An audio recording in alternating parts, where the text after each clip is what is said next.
Now, every year we celebrate the World IP Day on April 26th, and this year is no exception.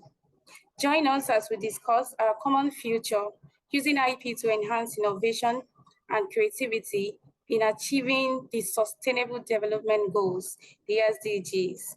The SDGs, as we are aware, aim to end poverty, inequality, climate environmental degradation, protect the planet, and ensure that all people enjoy peace and prosperity by the year 2030. To build this common future and achieve the SDGs, we need to rethink how we live our lives, how we work, and how we play. Clearly, innovation and therefore IP will play a critical role if we are to achieve these SDGs. Good afternoon and welcome to the Aluko Oyebode World IP Day Celebration 2024. My name is Regina Onwumere, a senior associate in the firm. I'm excited to be moderating this session.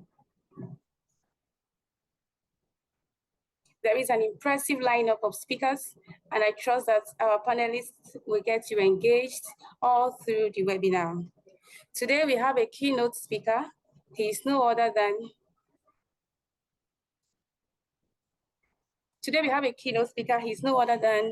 Dr. Oluwatobiloba Moody. He's a director with the World Intellectual Property Organization, WIPO, and he leads the work of the WIPO Nigeria office. He's going to give us some hints on how to use IP to enhance innovation and creativity in achieving the SDGs.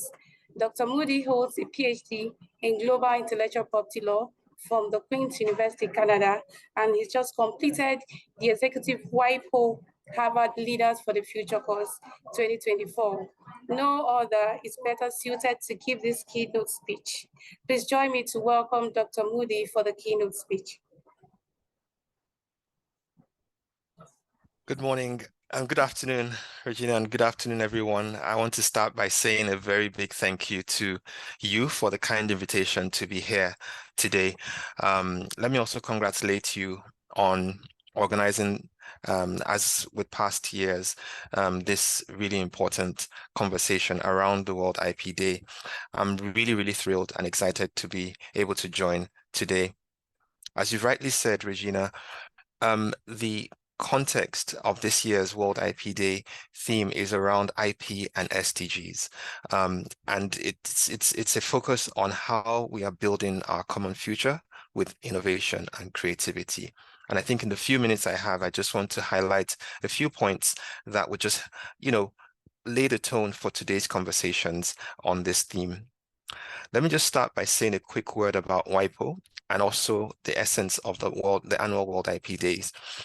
WIPO is a specialized agency of the United Nations, and it's charged with the global administration of intellectual property. As you know, WIPO has been in existence since about 1967, and the work that WIPO is doing since its establishment, the establishment date has also coincided with what we now refer to as the World IP Day. And so it was the day on which the convention establishing the World Intellectual Property Organization was signed, April 26, 1970, and it's continued annually as a tradition till now. Now, what happens each year, of course, is that we set aside a theme, and this year's theme, the focus is placing IP at the center of our development aspirations as a society. And it reminds us that IP is an enabler of innovation and creativity, and of course remains a critical tool for development. As you may recall, the SDGs were born at the UN Conference on Sustainable Development in Rio de Janeiro in 2012. And the objective at that meeting was to produce a set of universal goals that would meet with the urgent environmental, political, and economic challenges facing the world. Now, the SDGs replaced the MDGs, which had started a global effort in 2000 to tackle the indignity of poverty. And while significant progress was made with the MDGs, the SDGs were a bold commitment to finish what had been started in tackling some of the pressing world challenges. And so with this with the SDGs, what we have is basically a blueprint that that society comes around to say, look, how do we move towards peace and prosperity for people and the planet now and into the future? And it's really captured in those 17 Sustainable Development Goals. It's important to note that all the 17 goals interconnect, and it means that success in one affects the success for others. So addressing the threat of climate change, for example, impacts how we manage our fragile natural resources. Achieving gender equality or even better health helps to eradicate poverty. And fostering peace and inclusive societies will also reduce inequalities and help economies prosper. The question you may be wondering then is, why IP, and what does IP have to do with SDGs? I know many times it looks like they're on separate worlds or separate planes, but I think the effort of this year's campaign is to really spotlight the importance and the centrality of innovation and human creativity to actually achieving this outcomes of these SDGs that the global community is striving towards. Now, as you know, IP refers broadly to the creations of the mind, inventions, literary works, and symbols. And of course, innovation is bringing about this process of bringing about new ideas, methods, and products or services or solutions that can have significant positive impact and value. Now, one of the things whether it's patents we're looking at, it's trademarks, it's copyrights, it's geographical indications, it's industrial designs, traditional knowledge, trade secrets. When you take a look at the Sustainable Development Goals and you even peek further into the targets and indicators, you will see opportunities and a reliance on intellectual property to drive so many of these over the line. I want to use the example of what we'll be focusing on tomorrow at the WIPO's key seminar here in Abuja. We'll be focusing a lot on SDG 2. And SDG 2, for example, spotlights an objective to eradicate hunger, to eradicate and to really address issues around food security. And when we look through the targets, we find opportunities around traditional knowledge and the use of genetic resources. We see the importance of geographical indications as an opportunity to achieving this objective.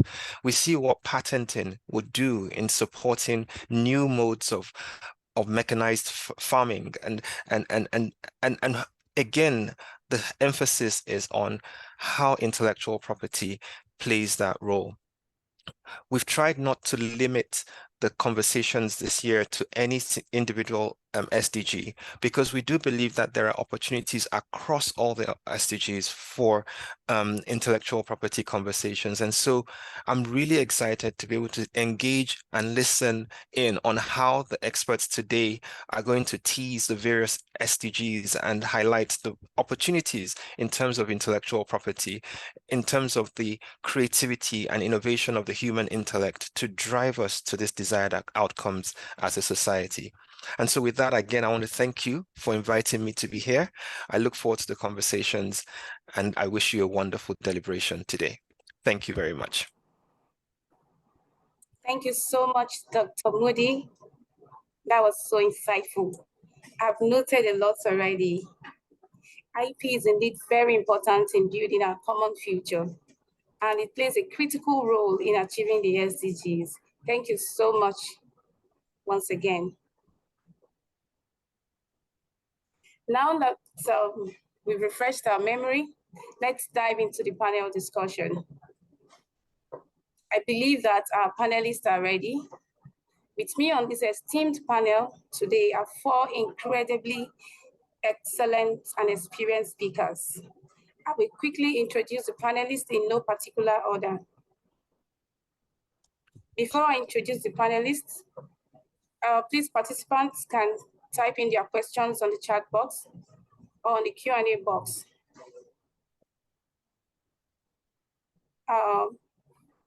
Mr. Ayokunle Adetula. The first is Mr. Ayokunle Adetula. He's a partner in Aluko Oyebode. He has an excellent experience assisting clients with the IP protection in Nigeria and other parts of the world. It's a pleasure having you, Mr. Adetula. Thank you very much. We have Ms. Banke Kuku. Ms. Kuku is the CEO and founder of Banke Kuku. She has carved a niche for herself as a celebrated textile artist and fashion designer, and she stands as an indomitable force in the fashion industry. She's a graduate of the Central St. Martin's College and Chelsea College of Arts and Designs. Banke earned her craft in textiles, leveraging her expertise to author a seminal book on the Nigerian textiles industry. Her passion for the artistry of textiles propelled her through internships at prestigious fashion houses before she ultimately launched her vibrant brand, Banke Kuku. Thank you, Ms. Kuku, for accepting our invitation. Thank you for having me. And next is Elizabeth Lerman. Elizabeth is a senior sustainability and ESG business transformation advisor at PwC Luxembourg. She has a master's degree in environmental studies, and her work at PwC offers her an opportunity to support clients in setting up their short and long-term sustainability strategies, followed by technology-driven solutions. She takes interest in growing the field of sustainable development through education, and she sees the younger generation as our future change makers. Elizabeth, we are happy to have you today. Thank you very much. And last but not the least is Hakeem Onasanya. Hakeem heads the startup Lagos Innovate team at Lagos State Employment Trust Fund. In this role, he leads the curation, execution, and evaluation of interventions that support startups, innovation-driven enterprises, talent, and tech hubs in Lagos State. His vision is to exponentially create jobs while leveraging technology and also position Lagos as a startup capital of Africa and the world. Hakeem has a master's degree in public policy from the University of Oxford. He was the vice president of the University of Oxford Africa Society and an alumnus of the Harvard Kennedy School of Government. Thank you, Mr. Hakeem, for accepting our invitation. Thank you very much. Thank you very much for having me. You're welcome. Now that we have introduced our panelists, let's dive into the panel discussion. I'll be starting with Ms. Banke. You embarked on the fashion journey at an early age, moving to the United Kingdom. Could you tell us what was the inspiration behind getting into the fashion industry and how you started?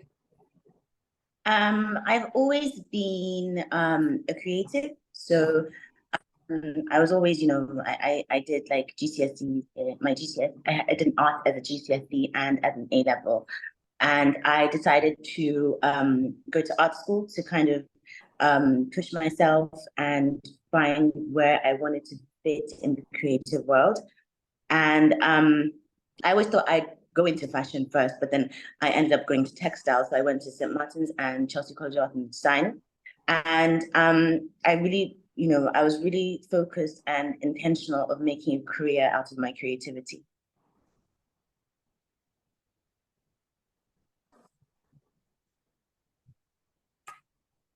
Thank you. Thank you, Ms. Banke. That's inspiring. I love that. I love the fact that at an early age, you already knew what you wanted and you went for it. And the result is what we see today. Moving on to the IPS part, Mr. Adetula. As an IPS part, rendering legal advice and assisting innovative businesses across Africa, could you tell us briefly what motivates you as a lawyer?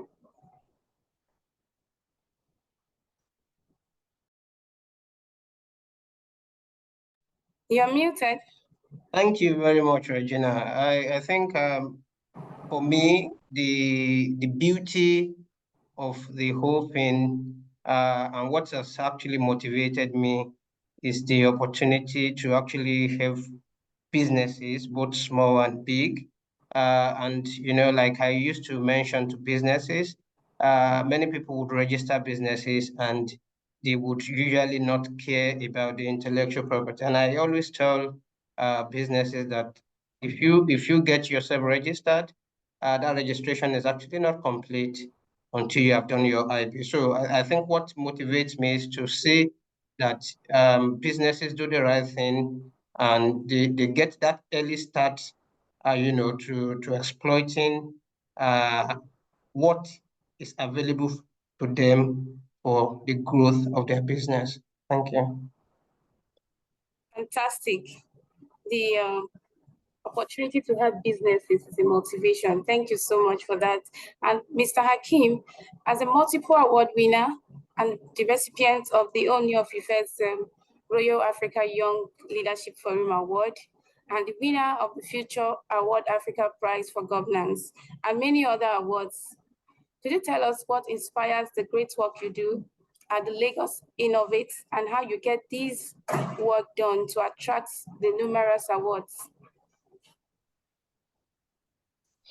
Thank you very much. I'll try to answer as brief as possible.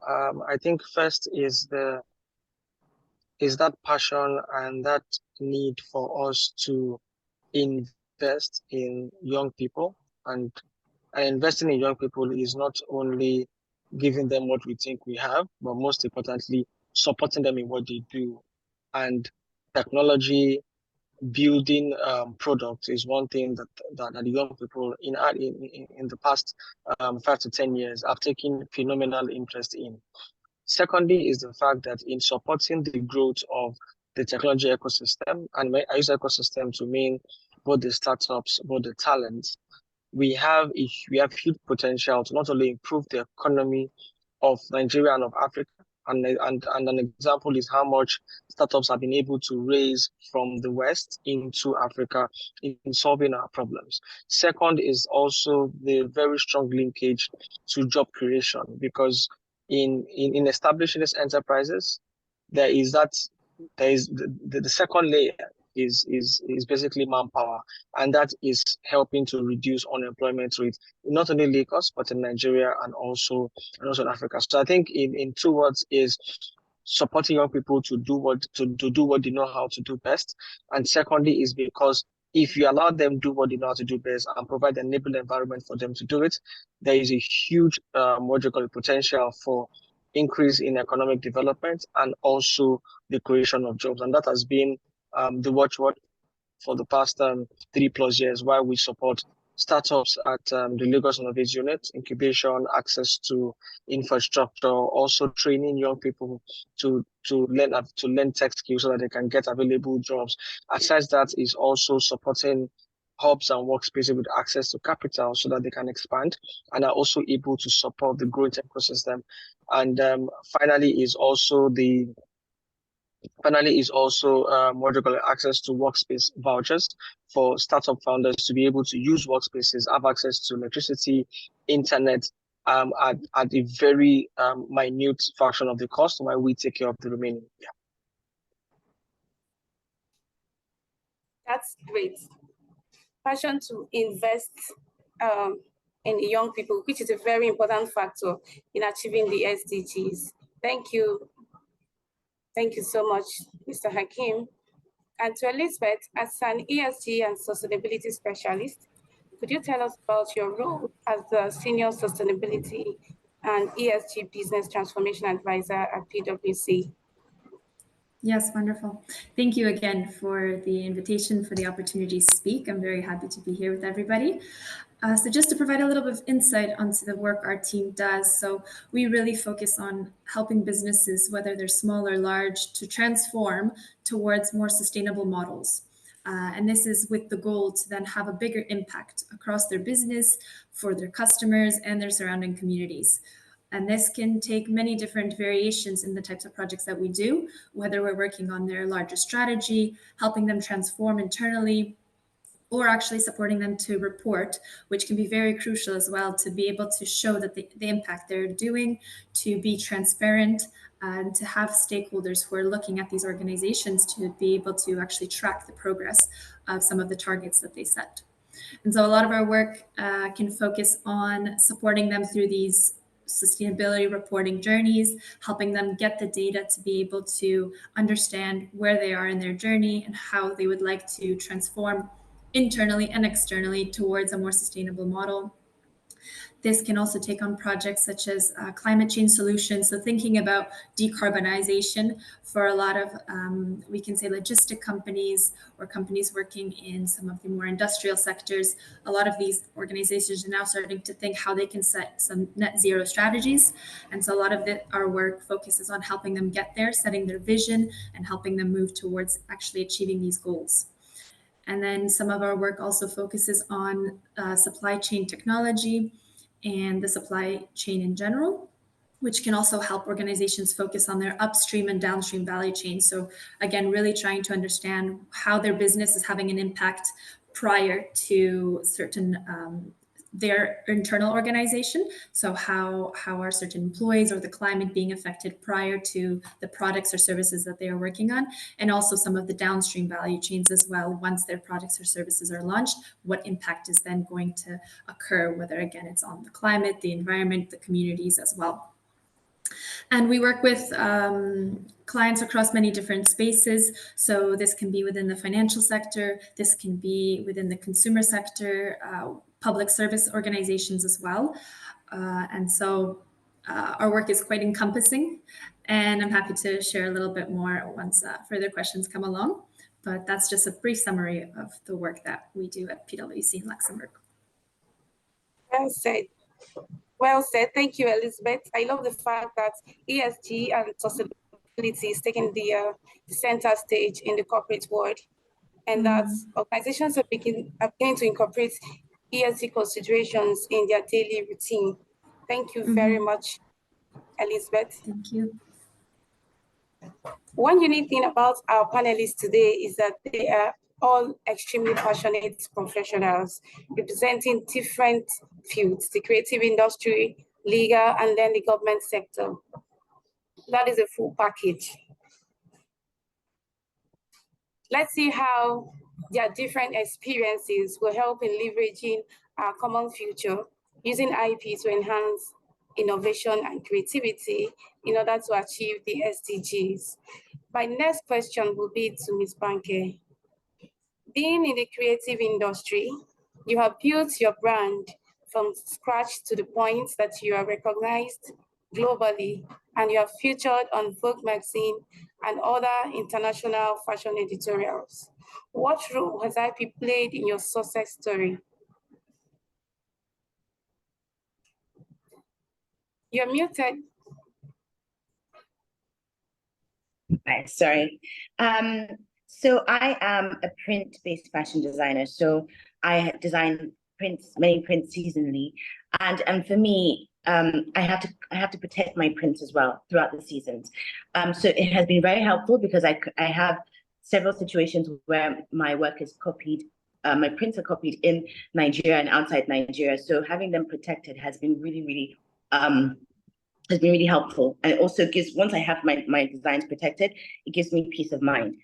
Although the process of protecting my prints can be very long, especially here in Nigeria, it helps my brand, and it also makes people more wary of copying your designs when they know they're protected. So that's really helped my designs kind of grow globally.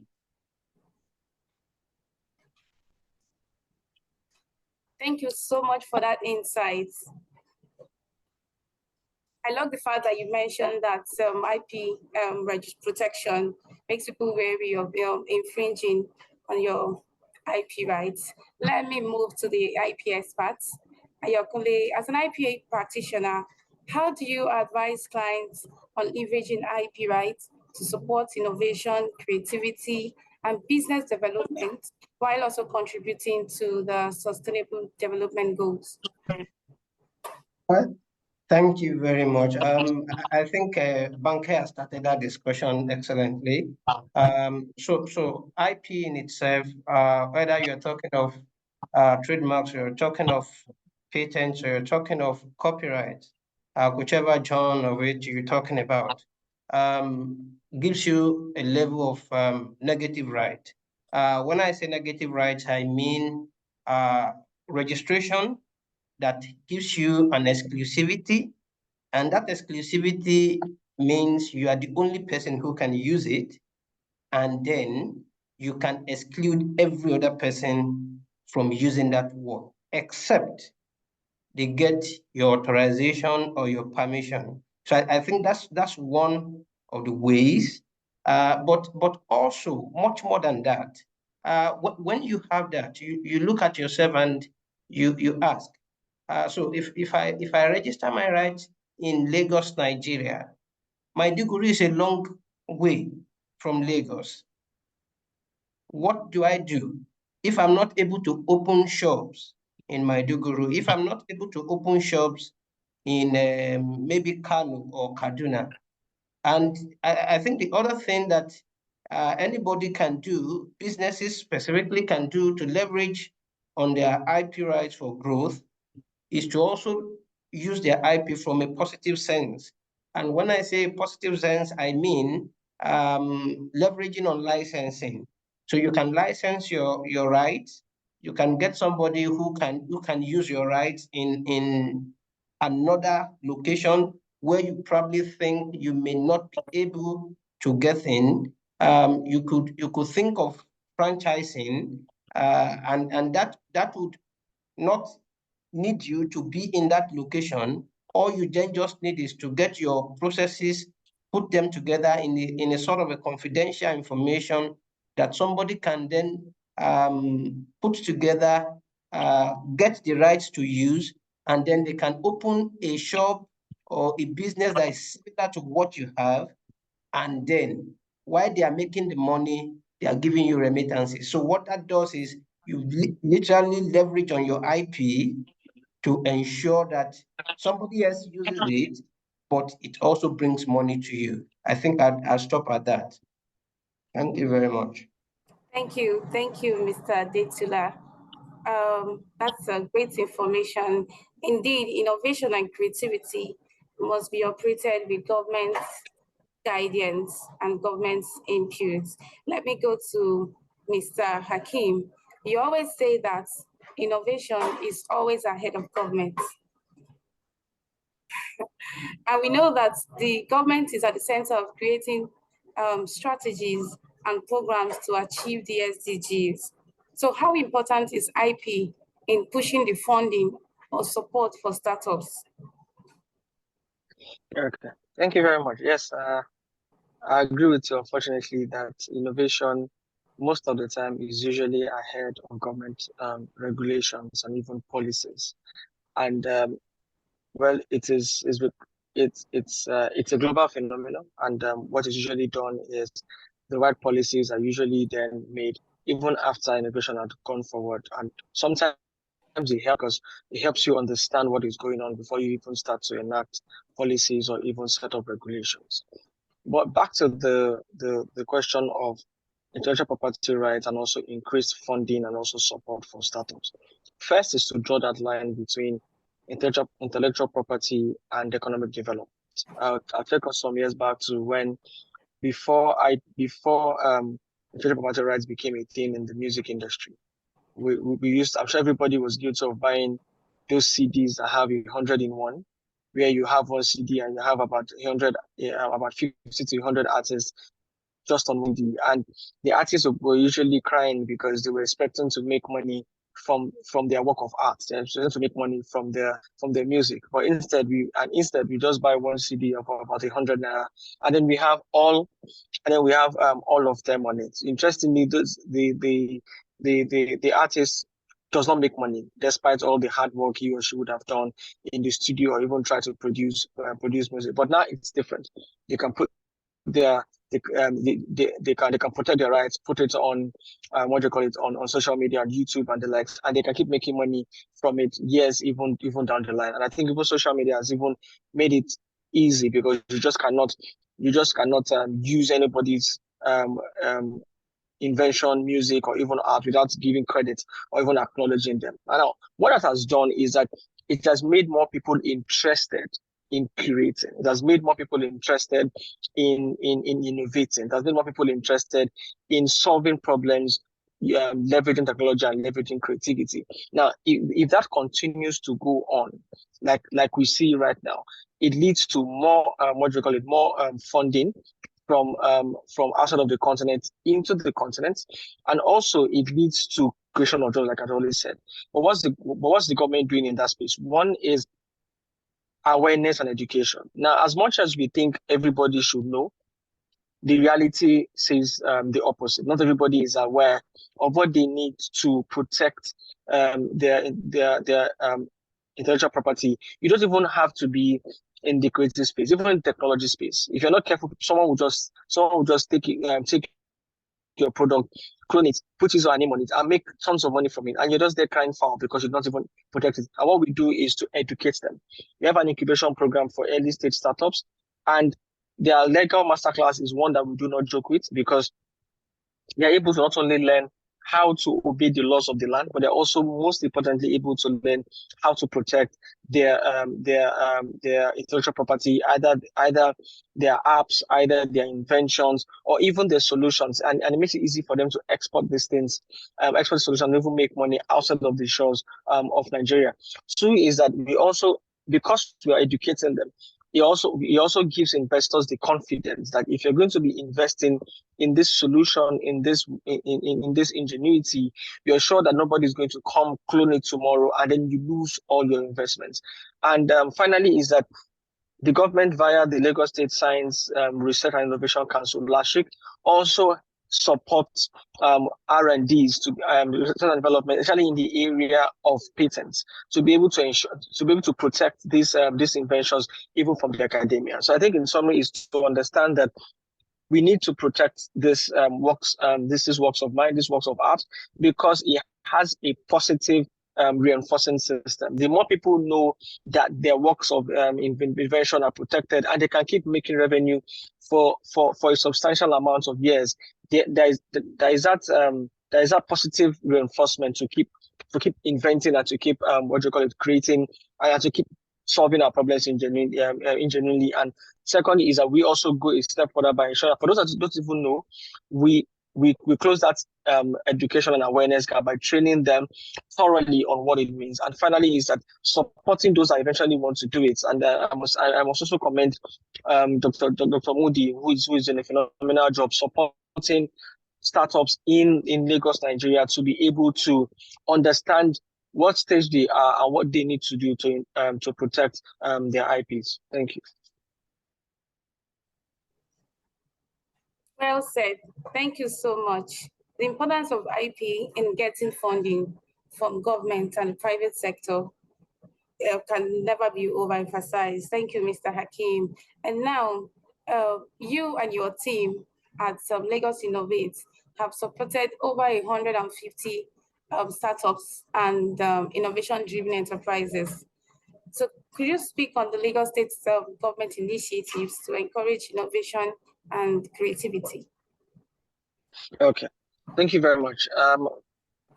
First, I'll start with the Lagos State Employment Trust Fund. That is the umbrella agency of government that is strategically positioned to reduce unemployment in Lagos State.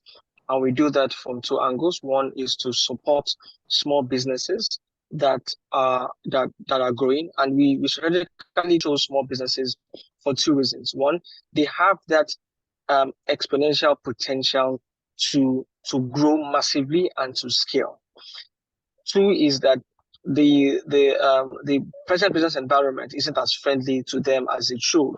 An example is the fact that MPR is about is over 30%, and it means that if you're going to go and get loans from commercial banks, even microfinance banks, you will most likely get loans at about 40% per annum.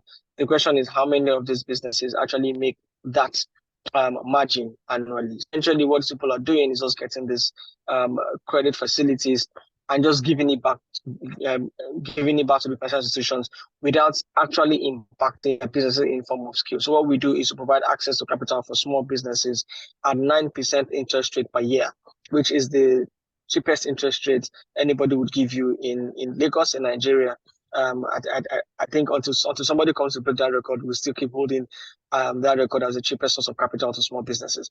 The other end is also to train people to take available jobs.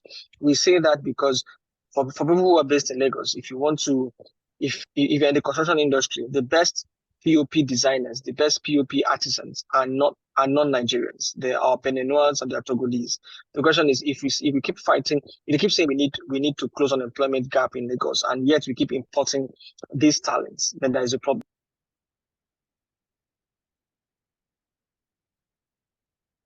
Hakeem, you're muted. Services with having to go out. And now that is for the north. So now for the tech space, what we have 4 major interventions. One is an incubation program for early stage startups, and we focus on early startups because as early startups, what they have at top of their mind is the idea that they can change the world leveraging technology. Yes, that is what you need to be able to start building a startup. But the question is, what do you need to be able to run a successful enterprise? How do you manage your operations? How do you understand the legal implications of running a startup? How do you even manage people? How are you getting ready for investment? So we have an incubation program in which we have incubated over 190 startups, and presently we have a program specifically for female founders because we also noticed that there is a gender gap in the startup ecosystem. The next thing we do is for people who have experienced life in the West, access to internet and access to electricity is almost a human right. Even in the bus station, even at the parks, you can get access to public Wi-Fi. But in developing countries like Nigeria, that is still luxury for some people. And if you need to build a technology-based product, you need access to electricity, access to the internet. And these things can be found in private enterprises called workspaces and hubs. But then while they are there, the issue of affordability then comes up.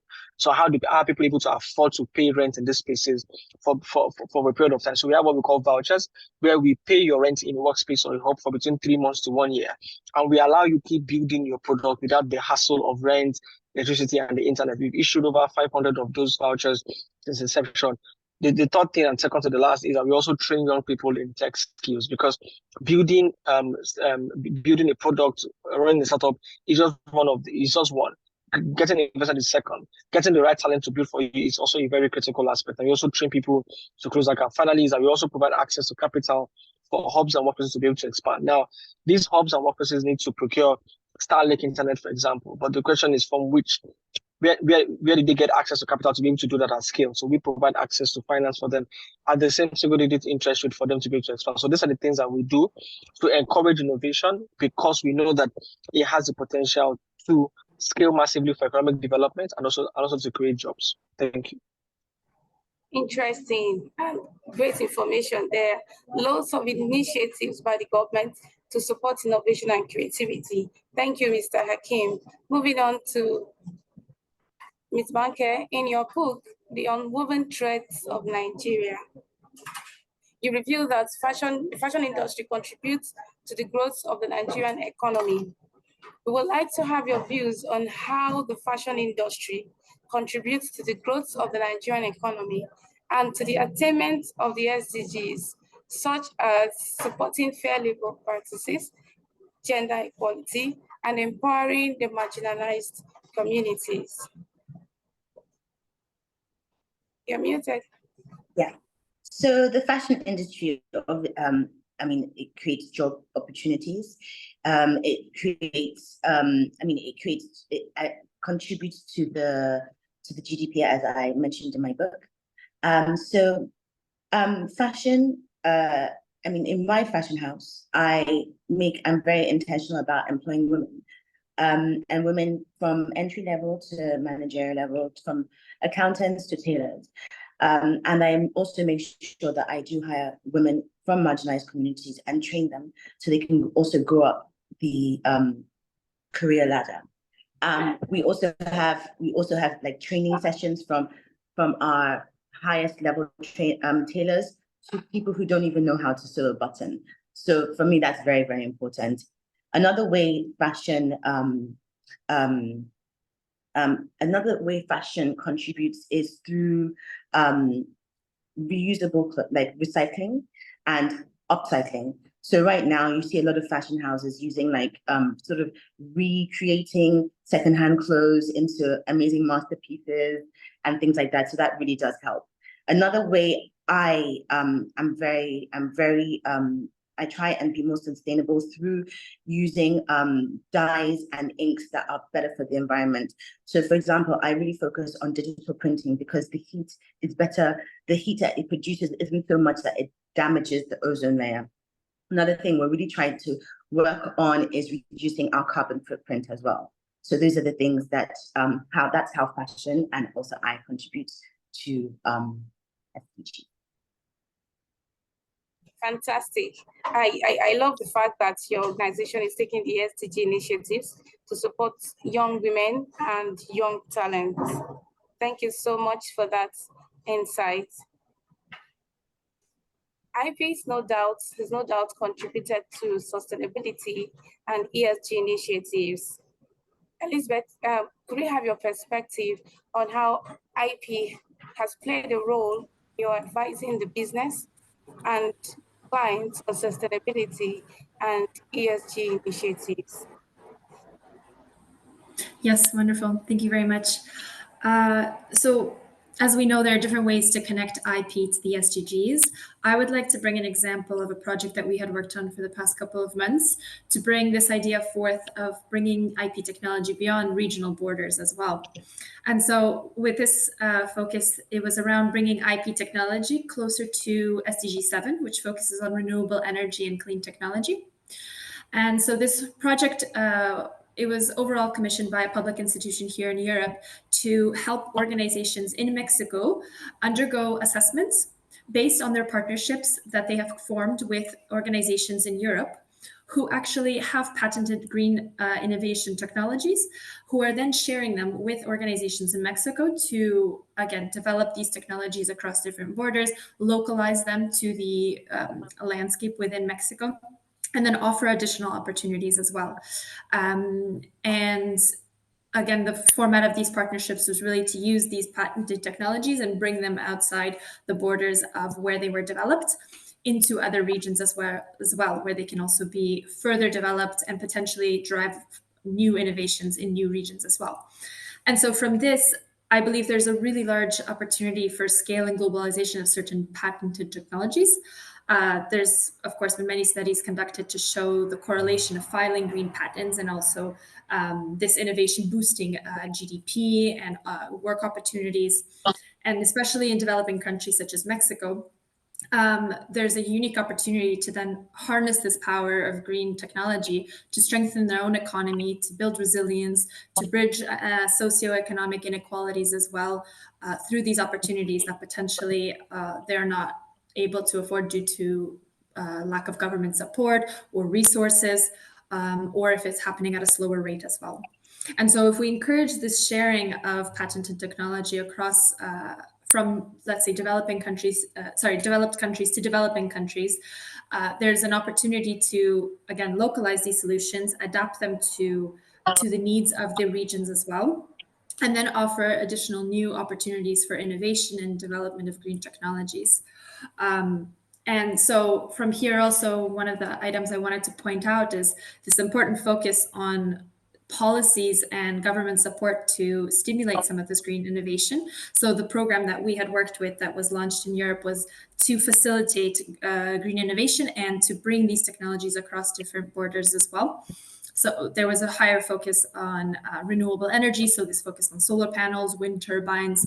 But again, this was then to support developing nations in bringing these technologies onto their own land and bringing opportunities from themselves as well. And so I believe it's really important to hone in onto these policies, this financial, technical resource support that can come from international organizations, from governing bodies, from even private companies as well, creating these partnerships to support these types of collaborative efforts to then bring resources, distribute any risks, and really help mitigate any financial restraints as well in countries like this.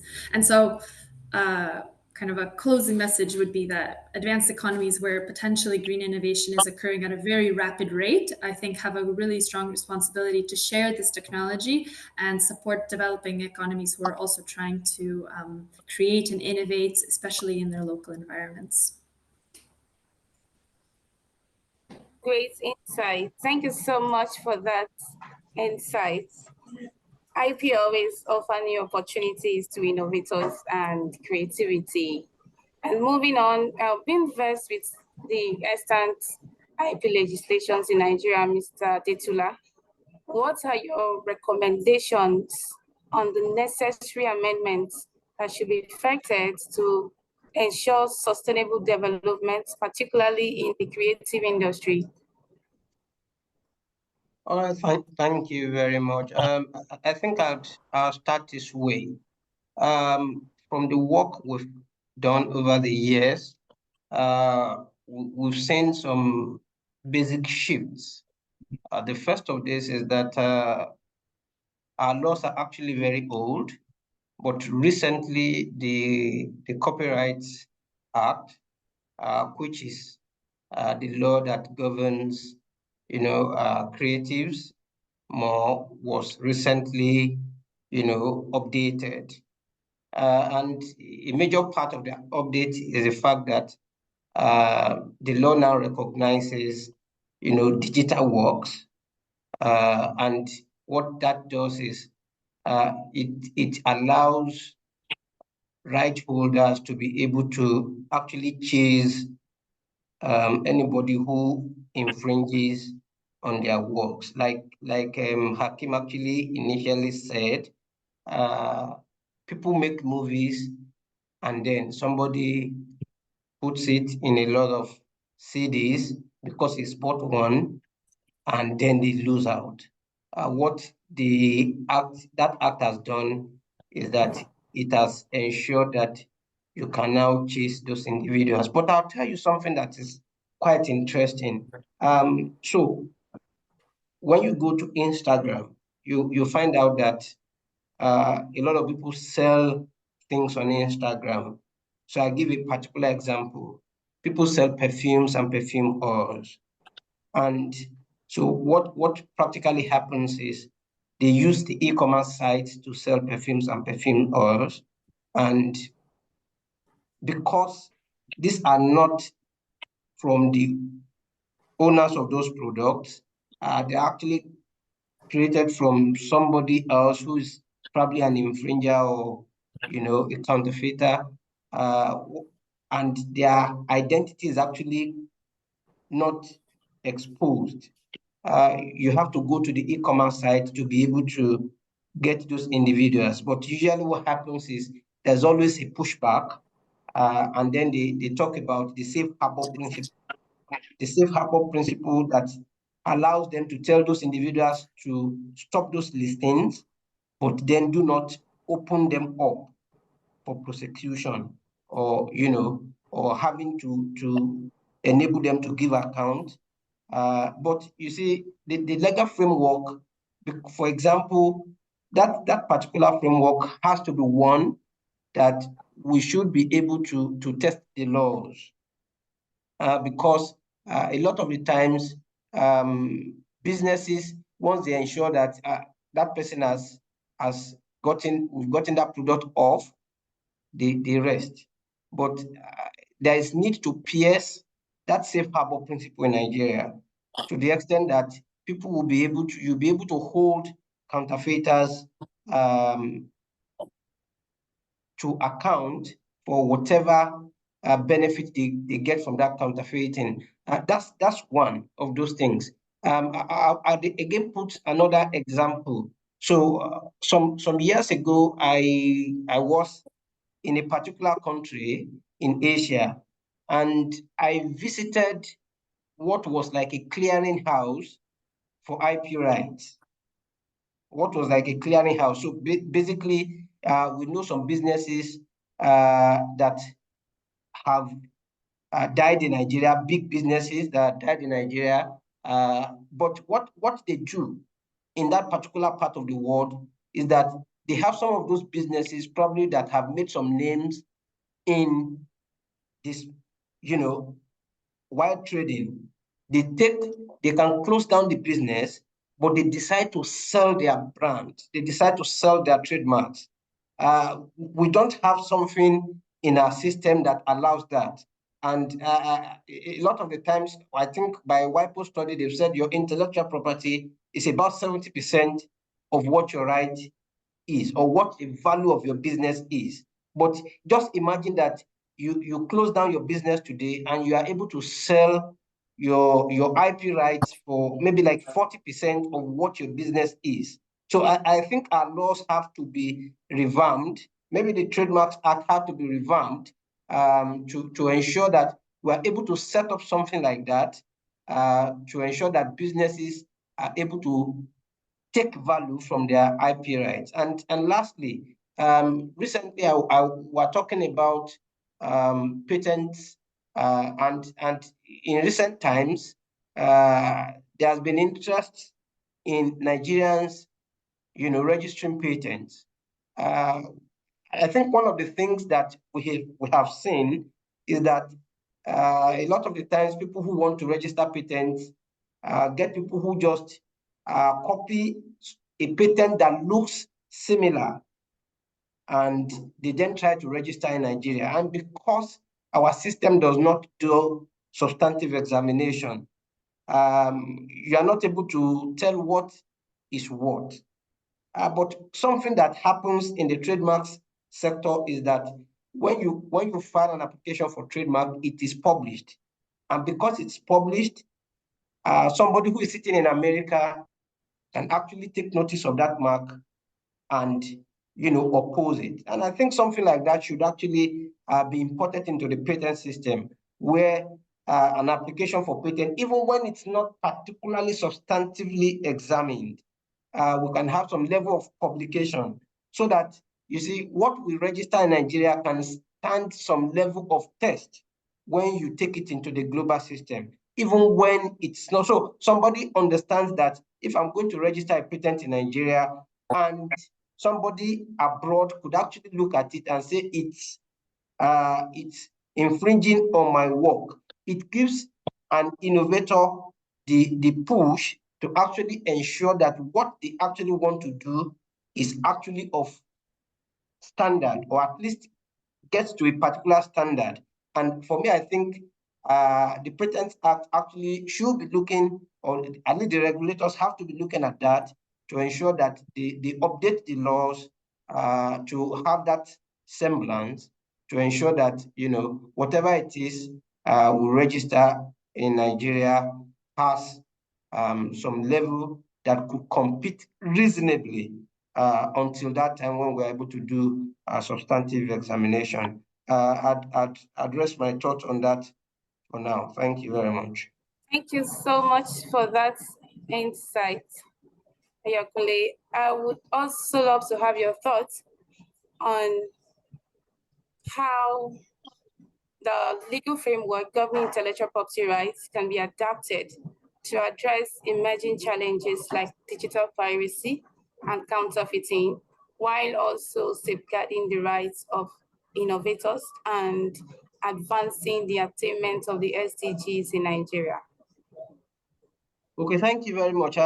Just quickly, I'll put it this way. So, for example, the Trademarks Act or the Copyright Act have prohibited circumventing TPMs. TPMs being technological protection measures, and usually what that is people put some protective measures on their work so that you are not able to easily circumvent it. And the Act actually prohibits that from any individual circumventing it. Now, that is the online part of work. The legal framework can help in the sense that stiffer penalties across board. Now, the Copyright Act has something, the penalties under the Copyright Act have actually been increased. And what that is that legal framework makes it very difficult for individuals, or it has disincentivized individuals who may want to take advantage of digital works. Something similar has to be taken across the other systems. So for example, like I mentioned, for businesses that are on Instagram, that basically talks to trademarks and maybe some level of patents. And we have something like the Merchandise Marks Act that really criminalizes infractions on trademarks. I believe just the way that copyrights have been able to provide or recognize digital works, the Trademarks Act or the Merchandise Marks Act has to be overhauled to now look at the use of trademarks within the digital environment. So it's possible that the provisions are updated without looking at the digital environment. But now what it is even with the incursion of AI now, a lot of things, people can look at 2 or 3 trademarks, match them together and bring out something. But I mean, it's always possible to be able to, that's in the conceptualization of trademarks, it's possible to now be able to look back and find out what has been put into a system. Because I mean, when you are able to, when you put works out that are created by AI, people can easily detect that. And so I think it's something for our laws to look at how the use of trademarks or the use to put trademarks are made in the digital system or in the online space, such that such use, if it's an infraction on the rights of right holders, can actually be sort of criminalized and appropriate punishments be meted out to individuals. Thank you. Well said. Thank you so much, Ayokunle. Copyright, to mention, seems to be the most progressive of the IP laws in Nigeria. Mr. Hakeem, I would like to have your comments as well. We are aware that political will and existing legal frameworks are major challenges to IP enforcement in Nigeria. So how does the Lagos state government address the challenges related to IP enforcement and capacity building to ensure that IP rights of businesses in Lagos State are adequately protected? Okay. So yes, like Ayokunle has stated, we're still far from where we ought to be in terms of intellectual property rights, and the basic job which the government is taking it on is awareness, is closing that information gap. So one is ensuring that people are aware, and we don't need them to be aware only when they're starting their businesses or when they're starting to create works. It should be added to curriculums even in schools, so that by the time they're out there in the open, they know the theoretical basis, and they're only just trying to lock heads with the realities in the business world. That's one. Two is also working with organizations like WIPO Nigeria to also create frameworks to make it easy and also remove the roadblocks to protecting intellectual property in Nigeria. So I think those two angles: one, closing the information gap, and two, removing the roadblocks, so that at least when you know, you can act on it as easily as possible. Yeah. That's interesting. Thank you. Thank you so much, Mr. Hakeem. And on a final note, Elizabeth, what advice will you give to businesses to ensure the continuous implementation of the SDG agenda for a more sustainable future. Yes, thank you very much. So I think for businesses, it's important. There's a few steps, but I think the biggest one is to understand your current state, to understand what the baseline is that you're working with, and understand where you are in the market compared to potentially your peers, compared to other organizations that you're looking to move towards. And then potentially from there, you can start benchmarking yourself to understand what are other organizations doing, what can you be doing to improve as well, to build your visions, your targets.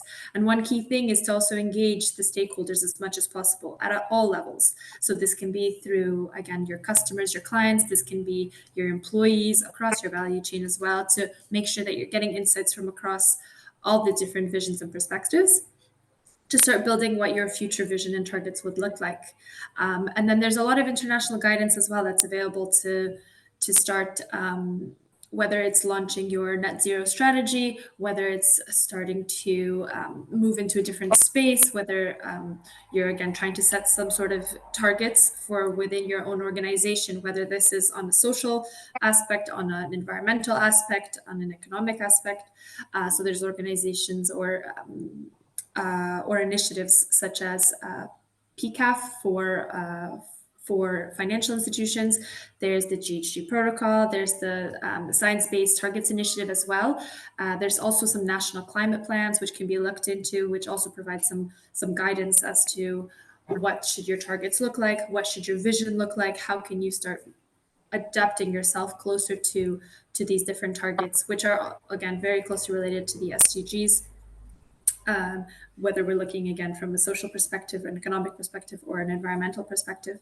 And then it'll be important to build short and long-term goals. So trying to think about what can your short-term actions be, thinking about potentially pilot projects that you can work on, which can then eventually be scaled up to ensure that you have a feasible, let's say, business case that works within your organization, that works to your environment, that works within the landscape, the regulatory landscape that you have as well, to make sure that you have the financial support. And then from there, you can potentially build up and scale up towards bigger projects, bigger investments, looking to involve more stakeholders as well and engage other organizations as well. And again, really key is to just engage across different areas as well, trying to also understand, again, that impact that you're having internally and externally to your organization. That's quite informative. Great, thank you so much, Elizabeth. Before the last question from Ms. Banke, there's a question on the Q&A box, and I think that question was directed to Hakeem. Let me quickly read the question. It says, are there some criteria that must be met by startups in order to enjoy the assistance from the Lagos State government? Are there criteria? Okay, thank you very much. The criteria are quite basic and they are just there for validation.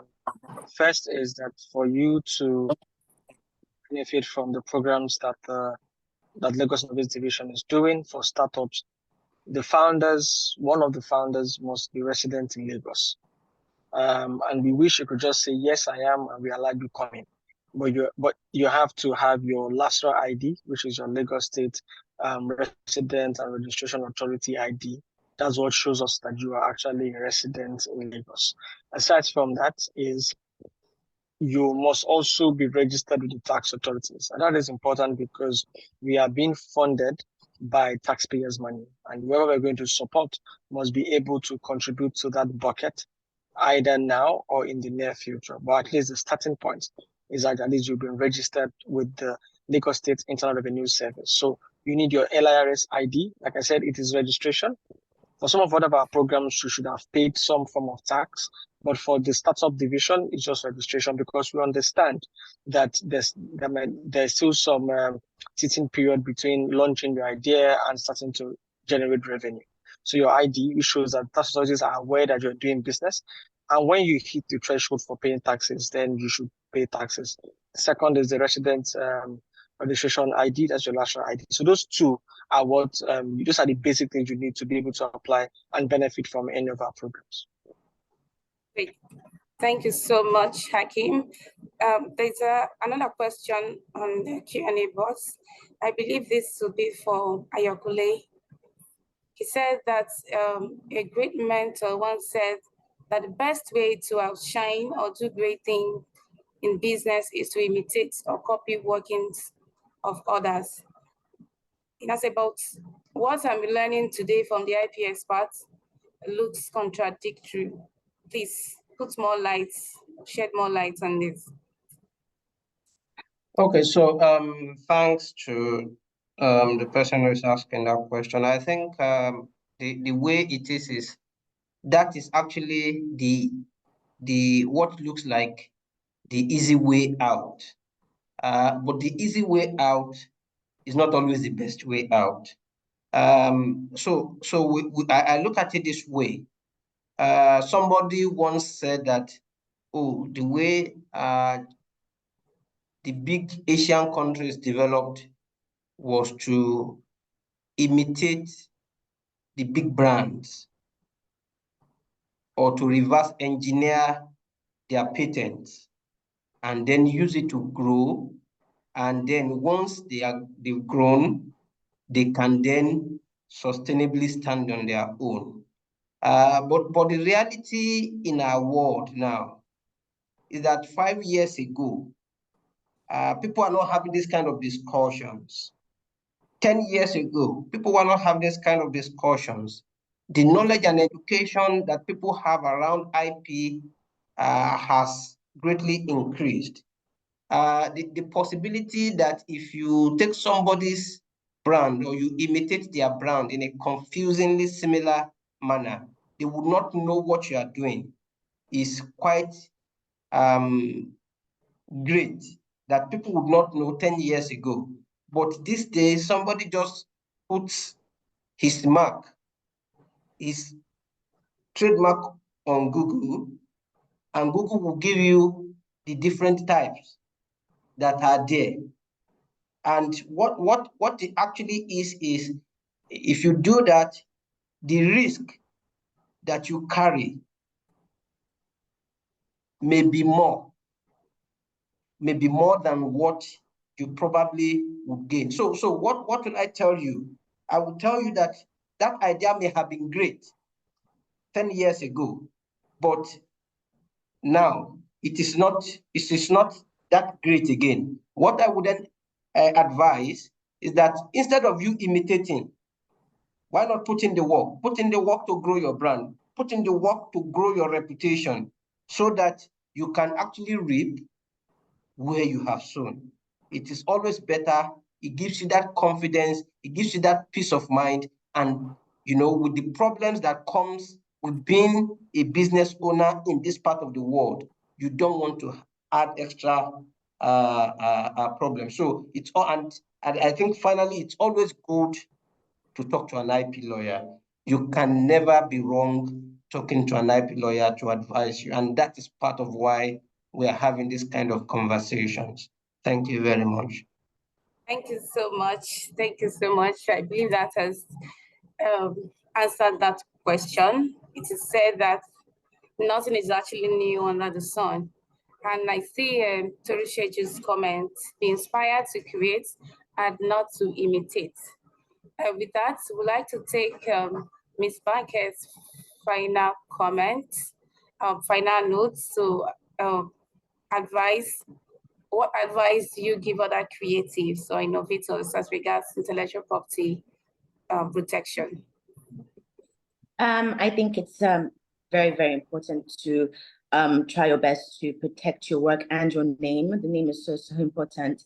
If I was starting my brand, advice I would give to someone that's just about to start a fashion business, just definitely trademark your name, because you don't want someone else using it for either for fashion or for something completely different, and then it just doesn't really work with your brand. But again, it's really important to speak to an IP lawyer because there are different categories you may have to work with. Yes, that's the advice I would say. I know it is a lengthy process, and it can be costly, but I would definitely recommend you protect your work and your name. Thank you so much. I always speak to an IP lawyer. There's a question for Elizabeth. It says, how can a tech company drive efforts towards achieving the SDGs beyond its own operations? How can a tech company drive efforts towards achieving the SDGs beyond its own operations? Yes, no, great, wonderful question. Thank you very much. So I think speaking also a little bit earlier before to kind of upstream and downstream. So I think for a tech company potentially looking at their downstream impacts as well can support looking beyond just their operations in terms of certain, again, depends the type of technology or company or organization that it is. If we're looking at, let's say, the data servers that are standing and using electricity and how we can potentially think about bringing in renewable energies to support that electricity, that's, again, more focused on internal operations. But when we're looking beyond as well, it could be through engagement through the community. That could be one way to again, bring the SDGs to the name of the organization itself. It could be through different initiatives and efforts, partnering with different organizations to help achieve the SDGs. And this can be, again, speaking on a social and environmental scale. So potentially bringing in new opportunities for the workforce, potentially partnering with other organizations to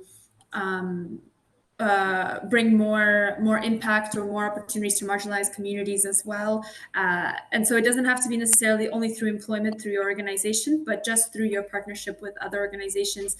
Potentially, we know some organizations, for example, who are trying to get more women in tech. And so they partner with some schools, and they go to those schools and they offer courses around programming or computer science to females who are in schools and trying to get into this sphere as well. And they offer different programs, mentorship programs as well to support. So again, this is looking beyond your operations, but offering the skills and knowledge and services that you have to then work with your communities as well. And then again, there can be the environmental aspect of it as well, to think about, again, as I mentioned a little bit earlier, around potentially renewable energies, thinking about how your organization has an impact on the climate, so operationally wise, but then thinking for opportunities to partner with other organizations to have them support you in creating potentially a circular economy in a certain way, where other outputs of other organizations are being input into your organization to improve your impact on the environment as well. And so through these ways, through these partnerships, it is an opportunity to engage with the community and achieve those SDGs beyond your operations. Thank you so much, Elizabeth. I believe this has answered the question.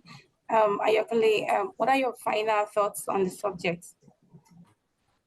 Okay, I would just mention that for businesses that are listening to us,